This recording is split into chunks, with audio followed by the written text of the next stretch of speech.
வணக்கம். இன்றைய செய்திகள். காலிலேயே விழுந்த பின்னர் கர்ச்சீப் எதற்கு என்று எதிர்க்கட்சித் தலைவர் எடப்பாடி பழனிசாமியை முதலமைச்சர் மு.க.ஸ்டாலின் கடுமையாக விமர்சித்துள்ளார். மேலும் மாற்றம் என்று சொன்ன அனைவரும் மாறினார்கள், மறைந்து போனார்கள். ஆனால் திமுக மட்டும் மாறவில்லை என்றும் முதலமைச்சர் மு.க.ஸ்டாலின் கூறியுள்ளார். கொடைக்கானலில் சுற்றுலா பயணிகளை குறிவைத்து போதை காளான் விற்ற நபர் கைது செய்யப்பட்டுள்ளார். போதை காளான் மோகத்தில் வெளிமாநில இளைஞர்கள் கொடைக்கானலுக்கு படையெடுத்து வருவது குறிப்பிடத்தக்கது. சட்டசபை தேர்தல் தொடர்பாக மக்கள் நீதி மய்யம் நிர்வாகிகளுடன் நடிகர் கமல்ஹாசன் இன்று முதல் 4 நாட்கள் ஆலோசனை நடத்தவுள்ளார். ஆலோசனையில் சட்டசபை தேர்தலுக்கான முக்கிய முடிவுகள் எடுக்கப்படும் என்று அக்கட்சியினர் தெரிவித்துள்ளனர். மாதாந்திர பராமரிப்பு பணி காரணமாக பழனி கோவிலில் நாளை ரோப்கார் இயங்காது என்று அறிவிக்கப்பட்டுள்ளது. பழனி தண்டாயுதபாணி சுவாமி கோவிலில் நாளை ஒருநாள் மட்டும் பக்தர்கள் படிப்பாதை மற்றும் விஞ்ச் பயன்படுத்தி செல்லவும் கேட்டுக் கொள்ளப்பட்டுள்ளது.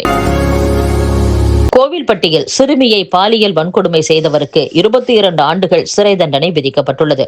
தூத்துக்குடி மாவட்டத்தில் இந்த ஆண்டு இதுவரை மொத்தம் 22 போக்சோ வழக்குகளில் சம்பந்தப்பட்ட குற்றவாளிகளுக்கு தண்டனை வழங்கப்பட்டுள்ளது. அதிமுக கட்சி உடைவதற்கு பாஜக எந்த விதத்திலும் காரணம் இல்லை என்று பாஜக மூத்த தலைவர் ராஜா பேசியுள்ளார். அத்துடன் விஜயின் பேச்சு அர்த்தமற்ற வெறும் பேச்சுதான் என்றும் ராஜா கூறியுள்ளார். பீகாரை தொடர்ந்து தலைநகர் டெல்லியில் வாக்காளர் பட்டியல் தீவிர திருத்தப் பணிகள் தொடங்கப்பட்டுள்ளதாக தேர்தல் கமிஷன் அறிவித்துள்ளது.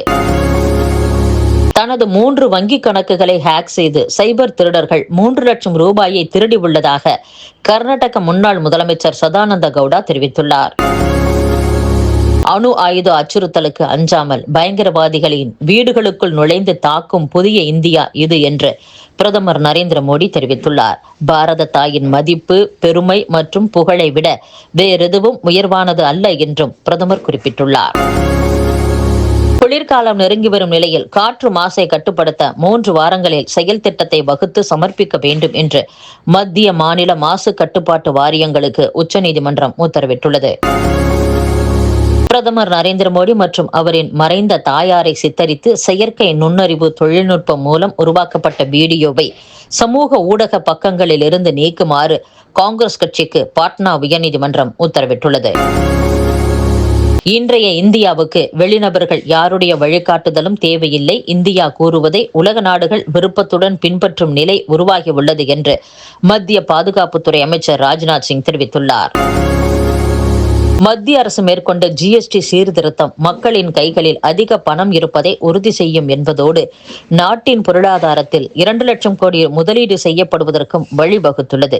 இல்லையெனில் அந்த தொகை வரியாக வசூலிக்கப்பட்டிருக்கும் என்று மத்திய நிதியமைச்சர் நிர்மலா சீதாராமன் கூறியுள்ளார். பீகார் சட்டசபை தேர்தல் முதல் அனைத்து தேர்தல்களிலும் மின்னணு வாக்குப்பதிவு இயந்திரங்களில் வேட்பாளர்களின் வண்ண புகைப்படங்கள் இடம்பெறும் என்று தேர்தல் ஆணையம் தெரிவித்துள்ளது.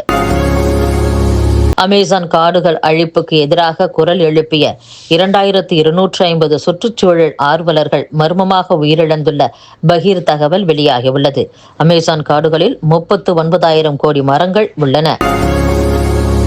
இந்தியாவுடன் பேச்சுவார்த்தைக்கு தயாராக உள்ளோம் என்று பாகிஸ்தான் வெளியுறவு மந்திரி தெரிவித்துள்ளார். அத்துடன் போரை நிறுத்த அமெரிக்காவின் தலையீட்டை இந்தியா ஏற்கவில்லை என்றும் பாகிஸ்தான் கூறியுள்ளது. இத்துடன் செய்திகள் நிறைவடைகின்றன. மீண்டும் நாளை சந்திப்போம். வணக்கம்.